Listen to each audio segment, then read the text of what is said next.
Alors aujourd'hui, on va voir la question C2 qui se trouve dans la section C de la grille d'audit de Canada Gap qui se porte sur les emplacements. Donc la question C2 à elle-même se subdivise en 3 sous-questions. Donc la première sous-question est principalement au niveau de l'activité animale et aviaire.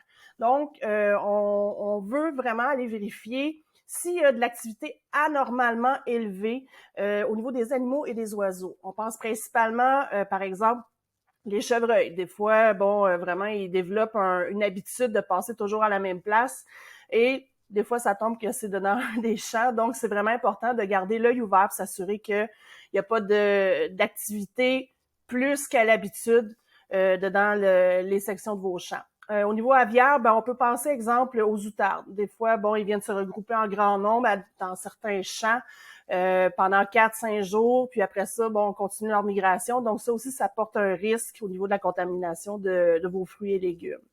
On va penser aussi également, entre autres, dans les secteurs qui sont plus urbanisés, où est-ce qu'il y a beaucoup de maisons alentour de vos champs. Des fois, il y a de l'activité humaine. Donc, les gens autour n'ont pas vraiment conscience. Donc, ils vont aller marcher soit sur les bords de champs ou carrément aller dans les champs. Donc, ça aussi, ça peut porter un risque. On pense aussi également à leurs animaux de compagnie, à leurs chiens qui vont un peu partout puis qui peuvent se retrouver à aller marcher dans vos champs. Ou encore, au niveau des centres équestres, des fois, j'ai déjà observé des entreprises qu'il y avait de la présence, dans le fond, de chevaux, des gens qui partent à cheval, qui vont faire des randonnées puis qui passent sur le long des champs. Ça non plus, c'est pas acceptable là, pour le programme Canada Gap. Ensuite de ça, au niveau de la deuxième question, c'est vraiment au niveau des boues d'épuration. L'utilisation des boues d'épuration par Canada Gap sont strictement interdites. Donc, dans les 5 dernières années, si vous cultivez sur un champ qui a déjà eu des boues d'épuration pendant cette période, c'est une perte de points. Vous avez 0 à cette question.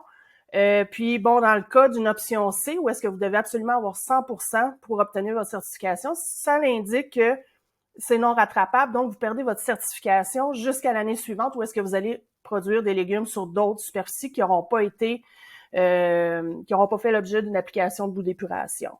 Également, si jamais vous faites une application de bout d'épuration l'année même en production, évidemment, c'est un échec automatique également. Donc, il faut être vraiment prudent, aller vérifier l'historique, entre autres dans les locations de terre ou quand vous achetez une nouvelle terre, pour vous assurer qu'il n'y a pas eu dans le passé des applications de bout d'épuration des municipalités des villes. Après ça, la troisième question.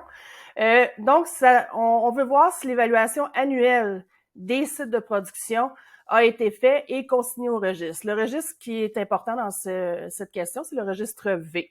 Donc, le registre V, c'est vraiment un outil de travail où est-ce que vous allez avoir les différentes questions qui vont vous demander d'évaluer en lien avec chacune de vos terres ou chacun de vos champs. Vous le faites au niveau que vous voulez.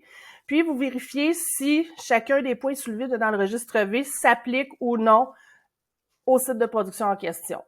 Donc, évidemment, l'évaluation doit être faite avant le début des opérations au champ. Donc, ça doit être fait au printemps, avant que vous commenciez à aller dans les champs avec les tracteurs, avec les équipes. Donc, ça doit être consigné à chaque année, même si c'est un nouveau champ, même si c'est une nouvelle culture que vous certifiez. Tout doit être fait en préparation du début des activités dans le champ. Donc, c'est ça pour aujourd'hui pour la question C2. N'hésitez pas pour me suivre sur ma chaîne YouTube ou encore en allant cliquer sur « Suivre » dessus ma page afin d'avoir tout le temps à jour mes nouvelles chroniques. Bonne journée!